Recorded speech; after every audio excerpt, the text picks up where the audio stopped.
You already have the skills. That's the part that most nurses miss. You're waiting to be qualified, and you're waiting to be ready, you're waiting to feel confident. But what if I told you that you've been practicing your calling every single shift? You just haven't seen it outside of the hospital. And so today I'm going to show you exactly what your skills are and what you can do with them. If you're tired of juggling work, family, big business dreams, but long for the focus and courage to finally step out in obedience, you're in the right place. Hi, I'm Lanisha, life coach and kingdom entrepreneur. I know what it takes to demolish fear and rise in bold identity while building a business that glorifies God and leaves a harvest that outlives you. Are you ready to dive in? Grab your journal and cup of joe because we're going straight from the secret place into strategy. It's time to build boldly.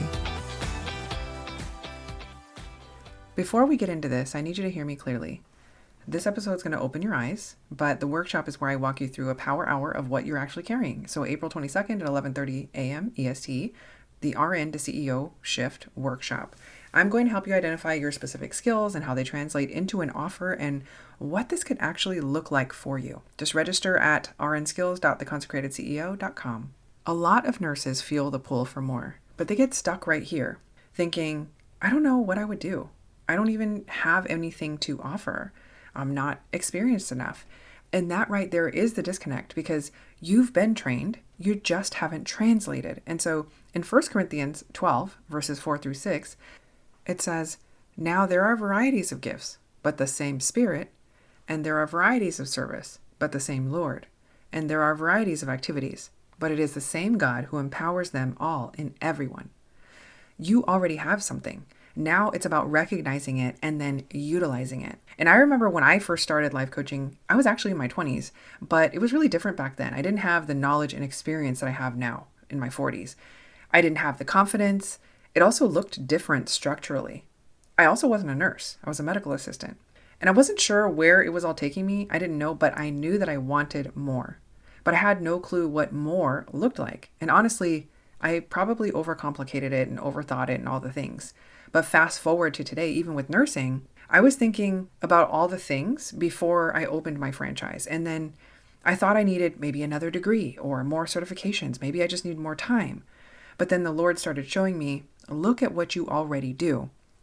You teach every shift. You guide patients through fear and anxiety. You explain all these complex things with simplicity. And then you lead in these high pressure situations. And then it hit me that if I can do this here, then I can do this anywhere.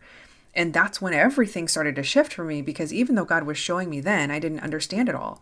And even as a franchise owner, I was coaching other franchise owners on how to grow their businesses. And then I ended up being a role model for newer franchisees. And then my photos began being used by the franchise just nationwide. And little did I know, the Lord was setting me all up for what I do now. So I'm going to take you into the points. And again, I'm going to use the same way of teaching that I did in this last episode. Okay, so it's going to include a what, a why, and a how. Point A, from bedside education to paid transformation.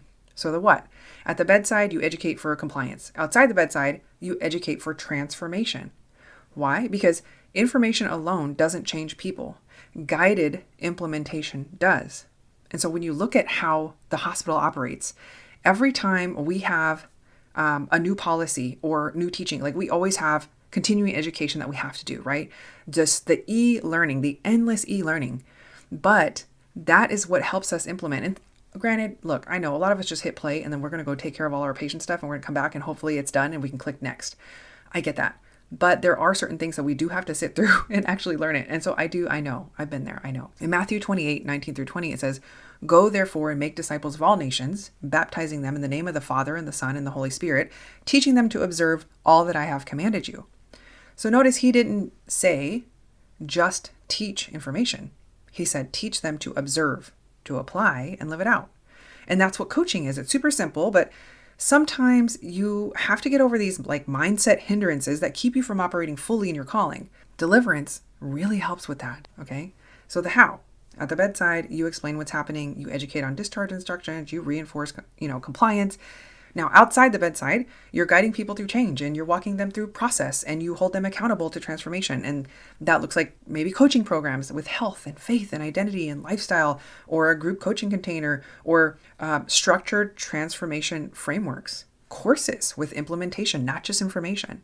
Now, you don't just give people information, you walk them through becoming someone different. Okay, so point B, emotional support leads to transformational coaching. So the what?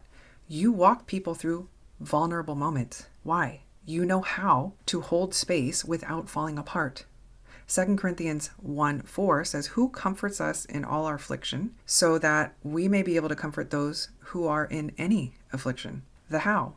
This translates into life coaching, faith-based coaching, healing and identity work, inner healing, deliverance. You've been supporting people in crisis, and now you can guide them into transformation. Point C, discernment leads to spirit-led coaching. So the what? You already discern. You have the gift of discerning. You have the gift of discerning of spirits. Why? You sense what people don't say. In Hebrews 5:14, but solid food is for the mature, for those who have powers of discernment, trained by constant practice to distinguish good from evil. And I used this, I believe it was the last episode. The how. This becomes spirit-led coaching, prophetic insight, helping people identify root issues. You don't guess.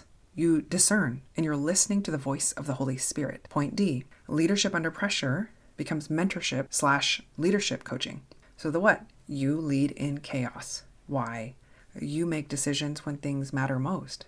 Proverbs 11:14 says, where there is no guidance, a people falls, but in abundance of counselors, there is safety. And now this, we could really break that down, and there's a whole thing about wise counsel and having people that you go to for wise counsel. But moving on, how you can mentor new nurses, you can coach leaders, you can teach decision-making and confidence because you've been leading. You just haven't called it that. Point E, systems and organization becomes business operations. So the what? You manage systems every shift. Everything that you do is a system. You're very methodical. Why? Time management, prioritization, documentation, that is operations.